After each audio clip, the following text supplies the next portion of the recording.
挨拶という前後があります。人間関係の基本ですよね、挨拶。じゃあ挨拶という前後は、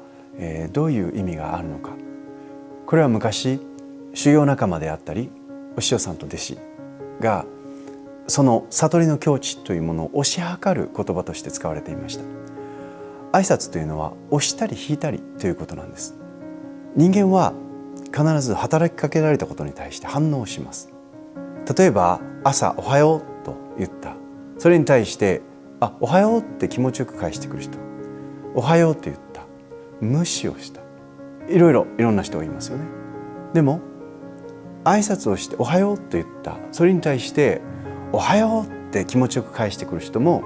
おはようと声かけたことによってなんとなく落ち込んだ声ではおはようボソボソという人も、おはようと言ったことによってそれが聞こえたのか聞こえてないか分かんないんですけども、明らかに無視したという人も全て反応を返してるって分かりますか？与えられたことに対して無視をするという反応をしてるんです。でそのように実は挨拶というのは人と人とが関係を作っていくときに、相手が今どのような状態であるかということを知るためにとても大切な、ボクシングで言えばジャブみたいなものなんですね。人間関係の人間の心というのは毎日違います。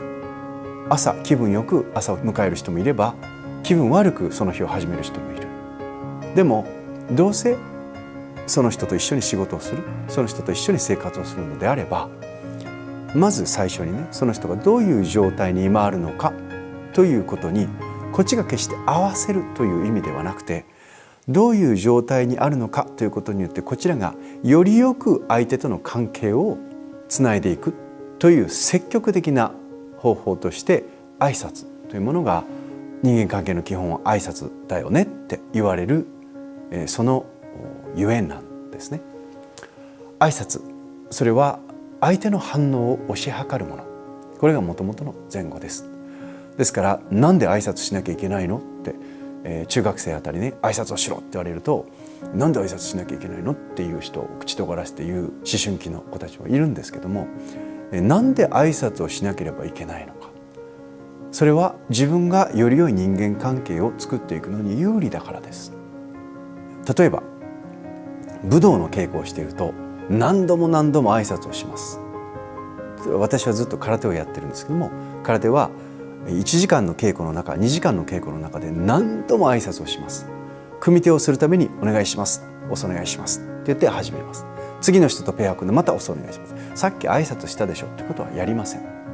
それは格闘技の世界、ギリギリの相手とのやり取りを一人一つにとったら、もう挨拶、この挨拶で相手の力を推し量ったり、相手の出方を伺ったり、そして自分がまた戦略を立てたりということが積極的にできるので挨拶をするんです。人間関係を良好にしていくためのとても大事なキーワード、挨拶。それはやらなければいけないから、ルールだから、そうしなければ気持ちよくないからということではなくて、相手の反応を推し量っていく。そのために自分が積極的な一つの戦略として挨拶をしていく。それがもともとの禅の挨拶の意味です。挨拶、これを自分の味方につけましょう。多言語化プロジェクトに協力をしてくださった、何とか支援したいって思ってくださったその全ての方々に心より御礼申し上げたいと思います。引き続きまたよろしくお願いいたします。